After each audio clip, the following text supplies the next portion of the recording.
나이 들어도 화가 납니다. 그래서 저는 이렇게 바꿨어요. 우리는 살아가면서 정말 많은 감정을 느끼며 삽니다. 기쁨, 슬픔, 설렘, 외로움.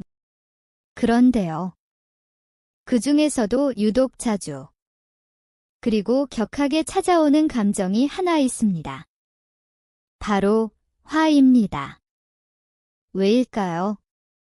왜 사람은 그렇게 자주 화가 날까요? 저도 그게 궁금했습니다. 나이 들수록 마음이 넓어질 줄 알았습니다. 웬만한 일은 웃어넘기고 괜찮아라고 말할 수 있을 줄 알았거든요. 그런데 오히려 반대였습니다. 어릴 땐 그냥 참고 넘기던 일들에도 울컥하는 일이 늘어났습니다. 사소한 말 한마디에도 가슴속이 들끓듯 올라오는 그 감정. 도대체 나는 왜 이렇게 쉽게 화를 내게 되었을까?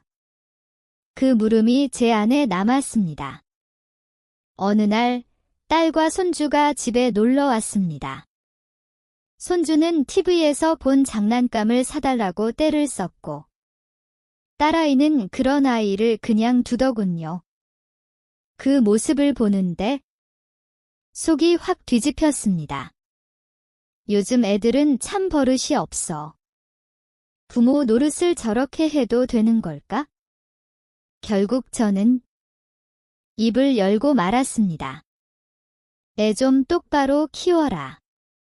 제 말이 끝나자 딸아이는 잠깐 멈추더니 조용히 방으로 들어가 버렸습니다.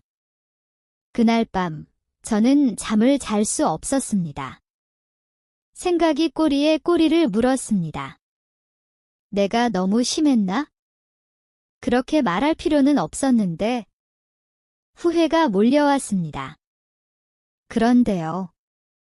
곰곰이 생각해보니 그 화는 단순히 딸의 태도 때문만은 아니었습니다. 그 밑에는 알게 모르게 쌓여있던 감정들이 있었습니다. 내가 가족을 위해 희생한 만큼 돌아오는 감사는 없다는 서운함. 나이가 들수록 무력해지고 있다는 두려움. 그리고 점점 잊혀져 간다는 외로움. 그 모든 것들이 딸과 손주의 모습 앞에서 화로 터진 것이었죠. 그때부터 저는 제 감정을 정면으로 바라보기 시작했습니다. 나는 지금 왜 이렇게 화가 날까? 무엇이 정말 나를 아프게 했을까? 처음엔 잘 몰랐습니다. 그런데 질문을 던지기 시작하자 조금씩, 아주 조금씩 마음이 열렸습니다. 그 안엔 오래된 상처들이 가만히 쌓여 있었습니다.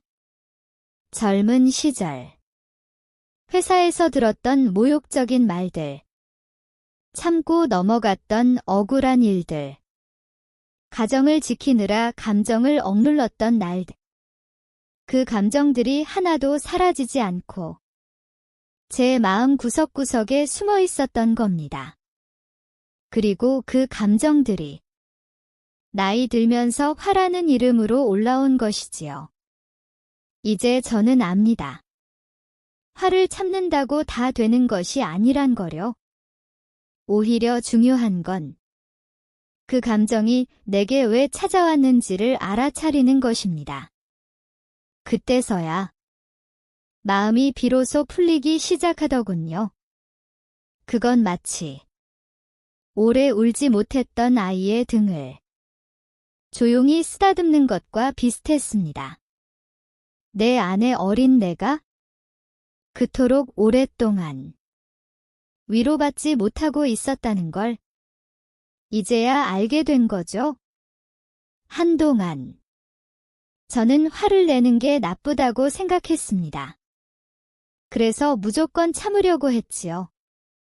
속이 끓어도 표정 하나 바꾸지 않고 웃는 척 했습니다. 마음속은 불덩이처럼 뜨거운데 겉으로는 괜찮아, 괜찮아. 그렇게 말하며 억지로 넘어가곤 했습니다. 왜냐고요? 사람들과 다투는 게 싫었기 때문입니다. 내가 나쁜 사람 되는 게 두려웠고요. 그래서 아무 일 없는 척 고개를 끄덕이며 살아갔습니다. 하지만 그렇게 계속 참고만 있으면요. 언젠가는 무너집니다. 아무 일 아닌 말 한마디에도 터져버리게 되더군요. 참는다는 건 압력밥솥에 김을 틀어막는 것과 같습니다. 속에서는 온도가 계속 오르는데 출구가 없으면 결국 터지고 말지요. 저도 그랬습니다. 겉으로는 웃고 있었지만 속은 이미 엉망이었습니다. 그리고 그 참았던 감정이 가장 소중한 사람에게 터져버렸습니다. 바로 아내에게요. 그날도 별거 아니었습니다. 그녀가 했던 말은 늘 듣던 잔소리였지요. 왜 그걸 또 거기다 뒀어요? 몇 번을 말해도 말을 안 들어요? 예전 같으면 그냥 넘겼을 말인데 그날은 유난히 가슴을 찔렀습니다. 마치 내가 무시당한 것 같고 내 수고가 모두 부정당하는 기분이었지요. 결국 저는 터뜨렸습니다. 당신은 언제나 불평만 해. 내가 뭘 해도 고마운 줄을 몰라. 아내는 놀란 눈으로 저를 바라보다가 아무 말도 하지 않았습니다. 집안엔 차가운 정적만 흘렀습니다. 그날 밤 저는 스스로에게 물었습니다. 대체 무엇이 나를 이렇게 만들었을까? 그날의 화는 아내 때문만이 아니었습니다. 그건 단지 마지막 방아쇠였을 뿐입니다. 진짜 문제는 제가 너무 오래 제 감정을 참고만 살았던 것이었습니다. 화를 품지 못하고 그저 눌러두기만 했던 나날들. 그게 쌓이고 쌓여서 결국엔 한순간에 터져버린 겁니다. 그 이후로 저는 달라지기로 마음먹었습니다.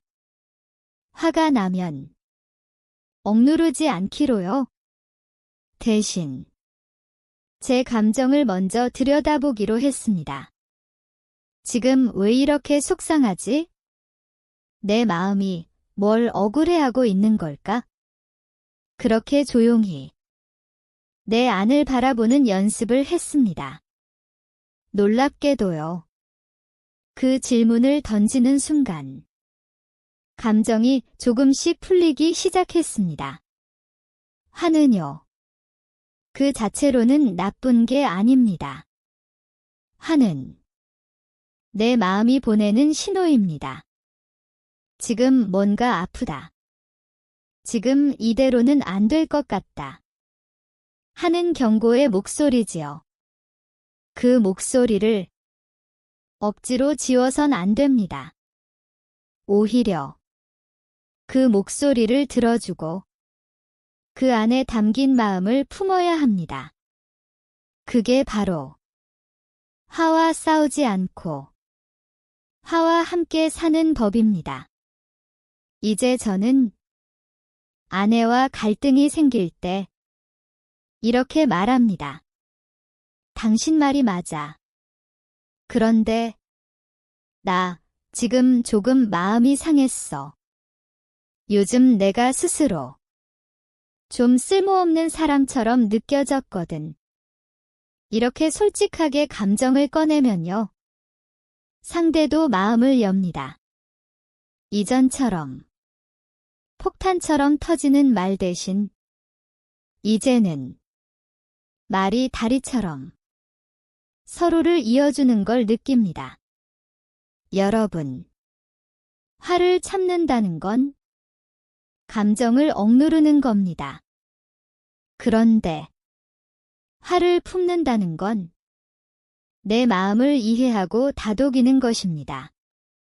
그건 자기 자신을 소중히 여기는 삶의 태도입니다. 이제는 저도 누가 무례하게 굴 때, 예,